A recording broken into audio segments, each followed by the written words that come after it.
BTC পৰিষদীয় নিৰ্বাচনৰ বাবে মনোনয়ন দাখিলৰ আজি অন্তিমটো দিন। বিটিআৰৰ আটাইকেইখন জিলাৰ সদৰত মনোনয়ন দাখিল কৰিব শাসক বিৰোধীৰ প্ৰাৰ্থীসকলে আৰু ইতিমধ্যে দলীয় শীৰ্ষ নেতৃত্বৰ উপস্থিতিত মনোনয়ন দাখিল কৰে শাসক বিৰোধীৰ বাঘা প্ৰাৰ্থীয়ে। 22 ছেপ্টেম্বৰত বৰভূমিৰ 40টা পৰিষদীয় সমষ্টিত অনুষ্ঠিত হ'ব নিৰ্বাচন। পৰিষদীয় নিৰ্বাচনক লৈ বিটিআৰত ব্যাপক প্ৰচাৰ অভিযান অব্যাহত ৰাখিছে প্ৰাৰ্থীসকলে। ভোটাৰৰ মন জয়ৰ চেষ্টাত দিনে নিশাই তৎপৰ হৈ পৰিছে শাসক বিৰোধী নেতাসকল। ইউপিপিএলৰ কেইবাগৰাকীও নেতাই আজি দাখিল কৰে মনোনয়ন। আজি পুনৰ কোকৰাঝাৰৰ দেৱৰগাঁও পৰিষদীয় সমষ্টিত মনোনয়ন দাখিল কৰে বিপিএফ প্ৰধান হাগ্ৰামা মহিলাৰীয়ে।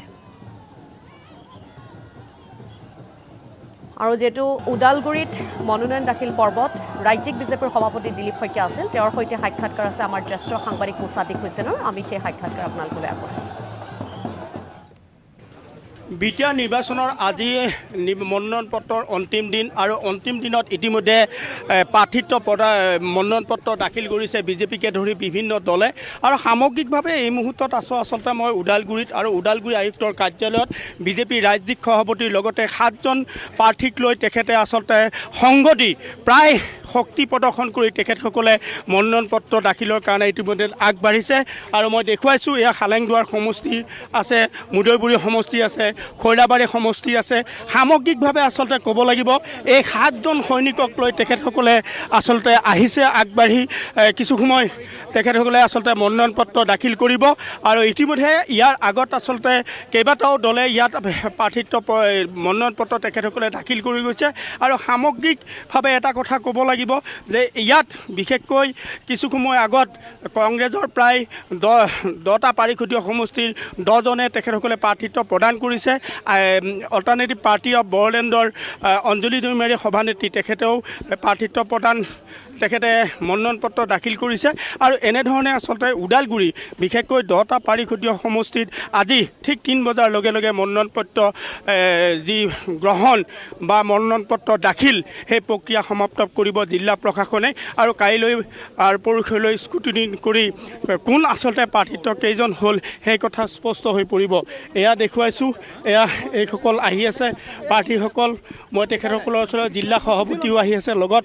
সামগ্ৰিকভাৱে এই মুহূৰ্তত আচলতে মই খুব চমুৱাই আচলতে প্ৰতিক্ৰিয়া জানিব খুব চমুৱাই প্ৰতিক্ৰিয়া এই মুহূৰ্তত আচলতে যথেষ্ট ভাগৰুৱা হৈ আছে। আপোনালোকে কি ক'ব এই মুহূৰ্তত? তো আমি আজি মুদৈবুৰী সমষ্টিবাসীৰ হৈ মই মনোনয়ন পত্ৰ দাখিল কৰিব আহিছোঁ। মই এই চেগতে মাননীয় মুখ্যমন্ত্ৰী আৰু আমাৰ ৰাজ্যিক বিজেপিৰ সভাপতি দিলীপ শইকীয়াদেৱক ধন্যবাদ জ্ঞাপন কৰিছোঁ। তেওঁলোকে মোক আকৌ পুনৰবাৰ মুদৈবুৰী সমষ্টিবাসী ৰাইজৰ সেৱা কৰিবৰ কাৰণে মোক পঠাইছে। আৰু সমষ্টিবাসী ৰাইজে আমাৰ ভাৰতীয় জনতা পাৰ্টীক বিগত 5 বছৰে যি মৰম চেনেহ যাচিলে আৰু এইবাৰো মৰম চেনেহ যাচিব বুলি মই আশা কৰিছোঁ।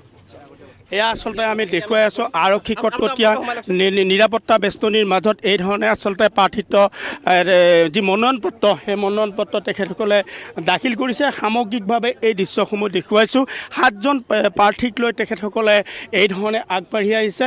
এই সামগ্ৰিকভাৱে দৃশ্য আৰু জিলা প্ৰশাসনৰ কটকটীয়া নিৰাপত্তা বেষ্টনীৰ মাজত ইতিমধ্যে কেইবাগৰাকীও প্ৰাৰ্থীয়ে আচলতে মনোনয়ন পত্ৰ দাখিল কৰিলে।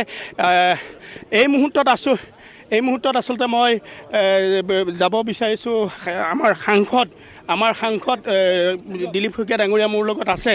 কি ক'ব দাদা, আপুনি তামোলপুৰতো মনোনয়ন পত্ৰ দাখিল কৰি আহিলে আৰু এতিয়া আপুনি 7জন আপোনাৰ সেনানী লৈ আপুনি আগবাঢ়িছে, কি ক'ব? ওদালগুৰি আৰু তামোলপুৰবাসী ৰাইজৰ যিটো ব্যাপক উৎসাহ আজি দেখিছোঁ। আজি প্ৰায় 30 সহস্ৰাধিক লোকে ওদালগুৰিত আজি আমাৰ মনোনয়ন পত্ৰ দাখিল পৰ্বত আমাক সংগ দিছে, উৎসাহ দিছে। 7জন প্ৰাৰ্থীৰ হৈ যি ধৰণৰ অভূতপূৰ্ব, হয়তো মই মোৰ জীৱনত এনেধৰণৰ নমিনেশ্যন পৰ্ব মোৰ নিৰ্বাচনতো মই দেখা নাছিলোঁ।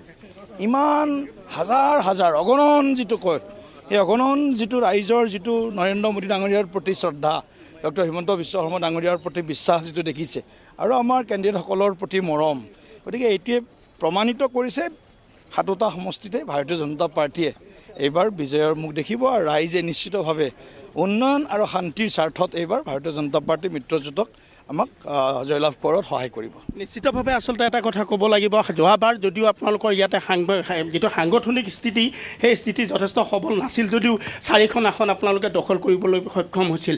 আনহাতে আপোনাৰ তামোলপুৰত 2খন এই মুহূৰ্তত আপোনাক আমি ধন্যবাদ জ্ঞাপন কৰিছোঁ।